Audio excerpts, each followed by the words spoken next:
izinkan sesuatu terjadi. Ku percaya semua untuk kebaikanku. Bila nanti telah tiba waktumu, ku percaya kuasamu memulihkan hidupku.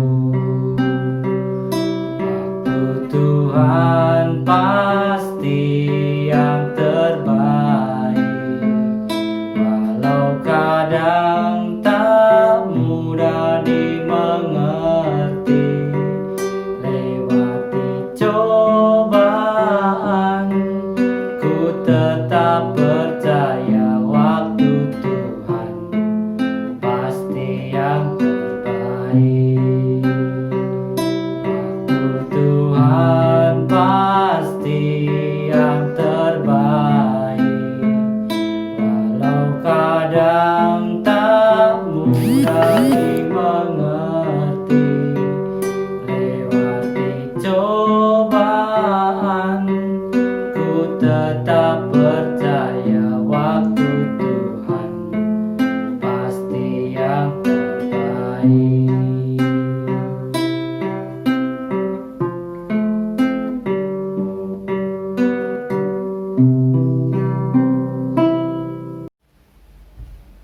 Bapak Ibu, saudara-saudari lingkungan Santo Stefanus yang diberkati oleh Tuhan Yesus, apa kabarnya? Tentunya luar biasa ya. Wabah virus corona telah memakan banyak sekali korban. Dampaknya bisa dirasakan mulai dari yang terjangkit, anak-anak, remaja, sampai orang dewasa. Banyak karyawan yang dirumahkan, dipotong gaji, bahkan tidak sedikit yang di PHK. Yang menjadi pertanyaan kita sebagai orang beriman adalah, tindakan apa yang harus kita lakukan untuk menolong sesama, meski keadaan kita sendiri pun tidaklah terlalu baik? Jawabannya bisa kita temukan dalam doa Bapa Kami. Hari ini kita mengawali kegiatan bulan Kitab Suci Nasional yang pertama dengan tema Bapa Kami yang Maha Adil. Mari kita awali kegiatan kita dengan tanda kemenangan. Dalam nama Bapa dan Putra dan Roh Kudus. Amin. Kasih karunia, rahmat dan damai sejahtera dari Allah Bapa dan Putra dalam persekutuan dengan Roh Kudus senantiasa beserta kita, sekarang dan selama-lamanya. Doa Bapa Kami dalam Injil Matius adalah bagian dari khotbah Yesus di atas bukit. Scott Hahn dalam bukunya Understanding Our Father mengatakan bahwa dalam 3 bab itu berisi satu hal yang tidak akan kita temui dalam Matius bab 1-4, yaitu gambaran Allah sebagai Bapa. Yesus menyebut Allah sebagai Bapa dalam khotbahnya sebanyak 17 kali. Karena itu, tidaklah mengherankan jika sapaan Bapa Kami digunakan oleh Yesus ketika mengajarkan murid-muridnya tentang hal berdoa. Dalam doa Bapa Kami, setiap umat beriman diajak untuk membangun relasi yang erat dan mendalam dengan Allah yang kita panggil dengan sapaan Bapa. Doa Bapa Kami sekaligus juga menyadarkan setiap umat beriman Kristiani bahwa dirinya dan juga sesamanya adalah anak-anak dari Allah yang sama. Kalau demikian, kita semua bisa disebut sebagai saudara, karena kita adalah anak-anak dari Bapa yang sama. Dengan menggunakan kata kami, setiap dari kita diajak untuk berdoa dalam kesatuan dengan umat yang lain.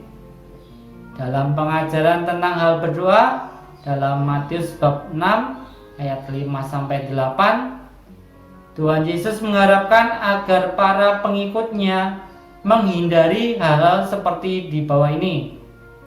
Yang pertama adalah memiliki sikap munafik. Apa itu artinya? Yaitu tampak di luar tidaklah sama dengan apa yang ada di dalam hati seseorang.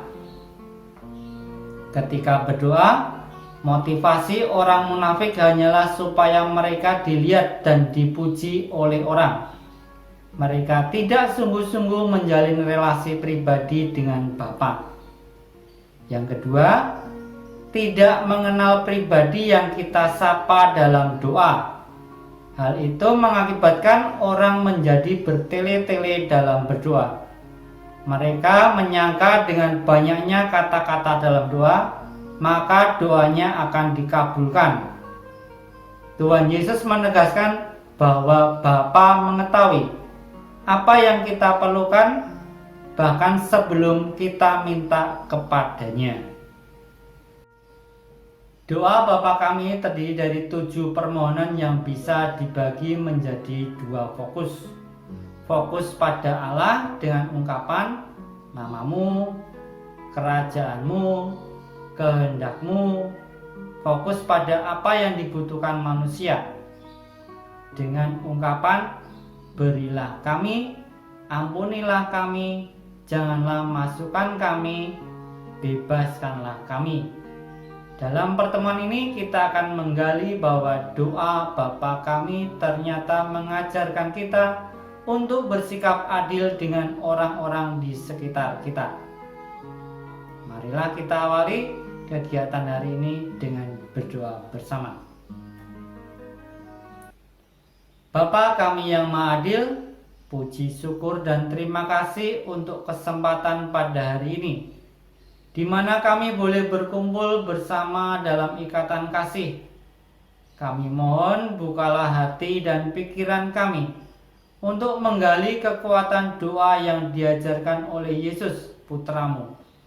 Bentuklah kami menjadi anak-anak-Mu yang mampu bersikap dan bertindak adil, khususnya kepada sesama kami yang memerlukan di saat-saat sulit seperti sekarang ini. Demi Kristus Tuhan dan pengantara kami yang hidup bersama dengan Dikau dan Roh Kudus Allah sepanjang segala masa. Amin. Marilah kita dengarkan bacaan kitab suci untuk hari ini, diambil dari Injil Matius bab 6 ayat 9 sampai 13. Karena itu berdoalah demikian, Bapa kami yang di surga, dikuduskanlah namamu. Datanglah kerajaanmu, jadilah kehendakmu, di bumi seperti di surga. Berikanlah kami pada hari ini makanan kami yang secukupnya. Dan ampunilah kami akan kesalahan kami, seperti kami juga mengampuni orang yang bersalah kepada kami. Dan janganlah membawa kami ke dalam percobaan, tetapi lepaskanlah kami daripada yang jahat. Karena Engkaulah yang mempunyai kerajaan dan kuasa dan kemuliaan sampai selama-lamanya. Amin. Demikianlah sabda Tuhan. Terpujilah Kristus. Bapak, Ibu, dan saudara-saudari yang terkasih dalam Yesus Kristus, mari kita mencoba untuk memahami setiap bacaan yang ada di Injil Matius bab 6 ayat 9 sampai 13. Dari Matius bab 6 ayat 9 berbunyi bahwa Bapa kami di surga, dikuduskanlah namamu.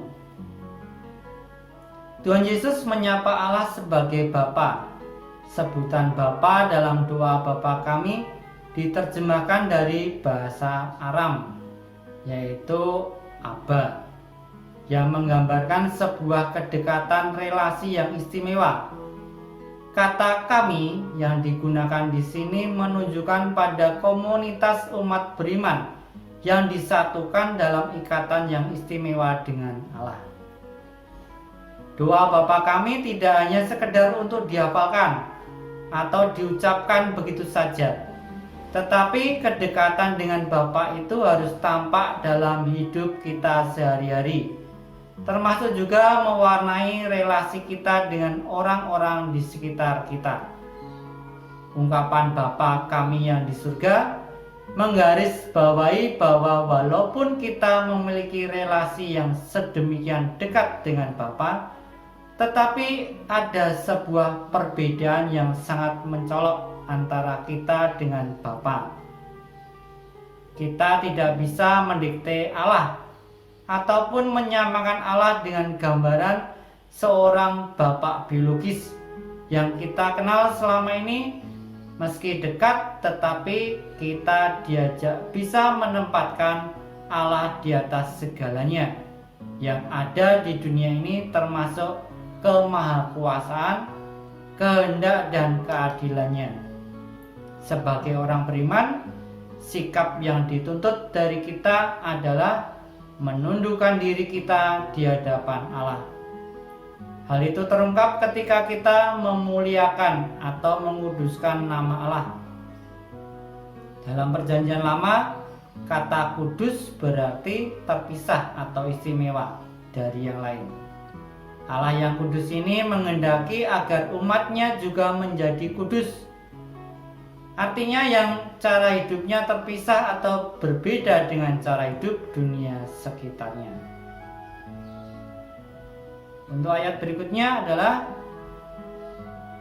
ayat 10 yang berbunyi, "Datanglah kerajaanmu, jadilah kehendakmu di bumi seperti di surga." Selama hidup di dunia ini, manusia selalu terikat dengan aneka peraturan yang dibuat oleh manusia. Aturan dan hukum itu harus adil untuk menghindari terjadinya ketidakadilan, kekerasan, kebencian, dan permusuhan. Namun harapan itu selalu bertabrakan dengan sikap egois, acuh tak acuh, bahkan keserakahan manusia itu sendiri, sehingga keadilan yang dicita-citakan itu masih jauh dari sempurna. Dalam doa Bapa kami, kita memohon agar kerajaan Allah lah yang berkuasa di dunia ini. Kita diajak untuk berjuang menghadirkan kerajaan Allah di muka bumi ini, di mana kehendak Allah lah yang meraja sehingga manusia bisa merasakan keadilan, kedamaian, sukacita, dan keselamatan yang penuh. Untuk ayat berikutnya, ayat 11 yang berbunyi, "Berikanlah kami pada hari ini makanan kami yang secukupnya." Dari permohonan ini kita diajak untuk menyadari bahwa betapa hidup kita bergantung pada Allah sebagai sumber kehidupan bagi manusia. Kata makanan di sini tidak hanya terbatas pada makanan duniawi saja, tetapi juga makanan rohani. Kedua makanan ini akan menumpang manusia untuk menjalani pesiaran di dunia ini sampai pada akhir zaman nanti. Bagi kita umat Katolik, makanan surgawi ini adalah tubuh Kristus yang kita terima dalam Ekaristi setiap hari. Dalam misa online selama masa karantina ada doa komuni batin, di mana terdapat kata-kata, "Karena sekarang aku tak dapat menyambutmu dalam sakramen Ekaristi, datanglah sekurang-kurangnya secara rohani ke dalam hatiku." Dari lirik ini kita bisa memahami bahwa sekalipun kita tidak bisa menerima hosti secara langsung, tetapi ada kerinduan kita untuk masih bisa bersatu dengan Tuhan, walaupun secara rohani. Sikap yang adil tampak dalam ungkapan "makanan kami secukupnya." Kita juga diajak untuk berbela rasa dengan sesama kita yang lain. Kita tidak berdoa untuk rezeki atau makanan kita saja, tetapi juga kita mohon agar Bapa juga memberikan rezeki kepada orang lain yang mungkin lupa atau tidak tahu cara berdoa. Dengan kata secukupnya, kita diajak untuk menghindari sikap serakah dan hanya mementingkan diri kita sendiri. Di dalam ayat 12 yang berbunyi, "Dan ampunilah kami akan kesalahan kami, seperti kami juga mengampuni orang yang bersalah kepada kami." Bagian ini merupakan pusat dari doa Bapa kami. Di bagian inilah kita dapat mengenal lebih dalam pribadi Bapa yang Maha Adil. Salah satunya pewartaan Tuhan Yesus adalah menampilkan wajah Bapa yang Maha Pengampun. Manusia yang berdosa sekalipun akan memperoleh pengampunan dari Bapa, asal sungguh mau bertobat. Uniknya, langkah pertama untuk memperoleh pengampunan Bapa adalah dengan memberi pengampunan kepada orang lain yang bersalah kepada kita. Tetapi disinilah muncul masalah serius, karena manusia begitu sulit untuk mengampuni sesamanya. Kita mohon kepada Bapa supaya mampukan kita untuk bisa mengampuni sesama. Mengampuni adalah salah satu sifat khas dari Bapa dan harus menurun atau dimiliki juga oleh kita sebagai anak-anaknya. Dengan demikian kita pun diajak untuk bersikap adil seperti Bapa adanya. Di sini kita juga disadari bahwa bukan hanya kita saja yang menjadi korban dan disakiti oleh orang lain. Sebaliknya, kita diajak untuk introspeksi, di mana kita pun juga seringkali menyakiti orang lain dengan kata-kata, sikap maupun tindakan kita. Atas semua kesalahan itu, kita memohon ampunan dari Bapa. Berikutnya ayat ke-13 yang berbunyi, "Dan janganlah membawa kami ke dalam percobaan, tetapi lepaskanlah kami daripada yang jahat. Karena Engkaulah yang mempunyai kerajaan dan kuasa dan kemuliaan sampai selama-lamanya. Amin." Kalimat terakhir dalam doa Bapa kami ini merupakan suatu permohonan yang sangat dalam. Di sini kita diajak untuk menyadari segala kerapuan hidup kita sebagai manusia yang mudah sekali tergoda dan tak berdaya terhadap kuasa kejahatan.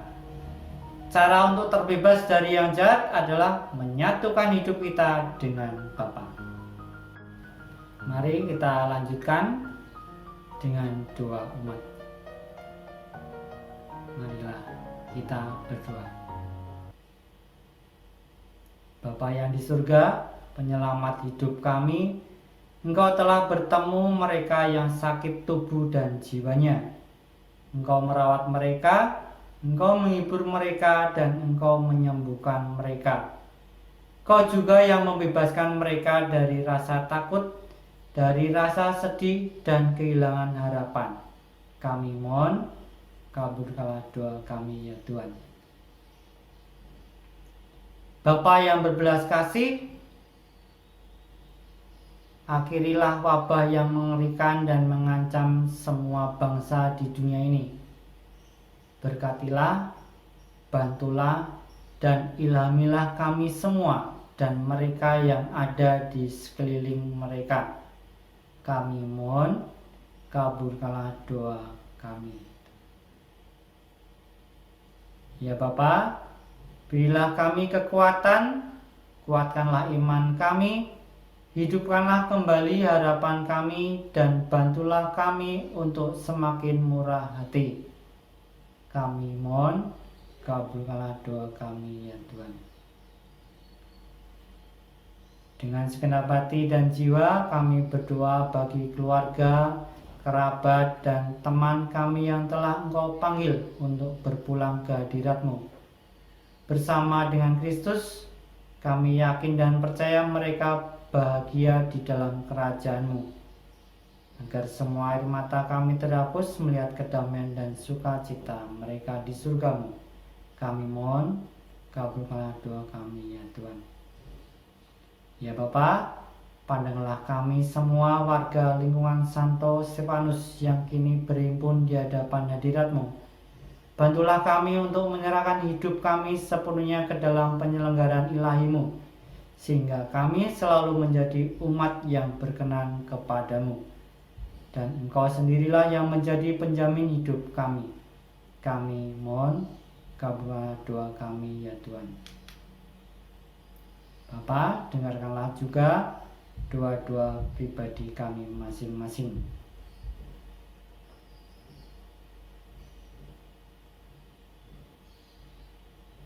Kami mohon, kabulkanlah doa kami ya Tuhan. Demikian Bapa, doa-doa permohonan kami. Marilah kita satukan dengan doa Bapa kami bersama-sama. Bapa kami yang ada di surga, dimuliakanlah nama-Mu, datanglah kerajaan-Mu, jadilah kehendak-Mu di atas bumi seperti di dalam surga. Berilah kami rezeki pada hari ini, dan ampunilah kesalahan kami, seperti kami pun mengampuni yang bersalah kepada kami. Dan janganlah masukkan kami ke dalam percobaan, tetapi bebaskanlah kami dari yang jahat. Amin. Marilah kita tutup pertemuan bulan Kitab Suci Nasional yang pertama ini dengan doa penutup bersama-sama. Ya Bapa yang Maha Adil, kami mengucap syukur atas segala keadilan yang Engkau berikan kepada kami, supaya kami semakin mengalami kerahiman-Mu. Mampukanlah kami dengan kekuatan-Mu, supaya kami membangun relasi dengan-Mu dan menyatakan kerajaan-Mu melalui perilaku hidup kami sebagai anak-anak kesayangan-Mu. Dengan perantaraan Kristus Tuhan kami yang bersatu bersama dengan Dikau dan Roh Kudus, Allah sepanjang segala masa. Amin. Marilah kita akhiri pertemuan bulan Kitab Suci ini dengan memohon berkat dari Tuhan.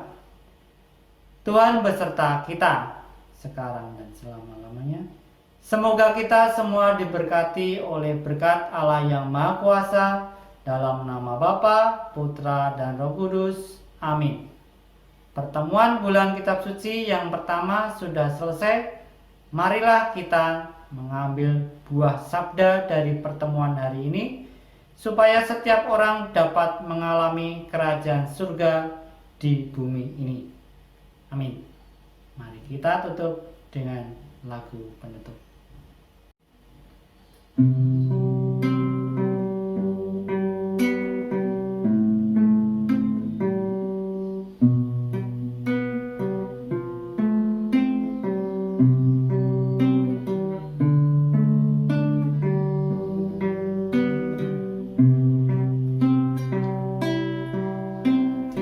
Tak pernah janji langit selalu biru, tetapi Dia berjanji selalu menyertai. Tuhan tak pernah janji jalan selalu rata, tetapi Dia berjanji berikan kekuatan. Jangan pernah menyerah, jangan berputus asa. Mujizat Tuhan ada saat hati menyembah. Jangan pernah menyerah, jangan berputus asa. Mujizat Tuhan ada bagi yang sedang